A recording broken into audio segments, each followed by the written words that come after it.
اسلام آباد پاکستان اور IMF کے درمیان آج مذاکرات مکمل ہونے کا امکان ہے۔ حکومت بجلی اور گیس کے بڑے صارفین کے لیے قیمتیں بڑھانے پر راضی ہو گئے۔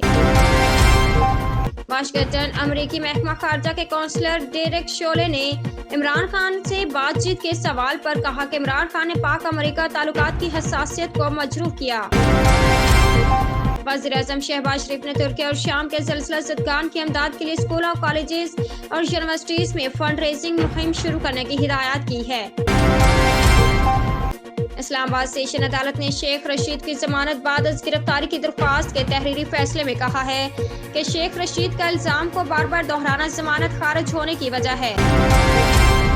قومی احتساب بیورو نے عمران خان کے دور حکومت میں نیب ترامیم سے ختم ہونے والے مقدمات کا ریکارڈ سپریم کورٹ میں پیش کر دیا۔ پاک فضائیہ کا تربیتی طیارہ حادثے کا شکار ہو گیا، تاہم حادثے میں طیارے کے دونوں پائلٹ محفوظ رہے۔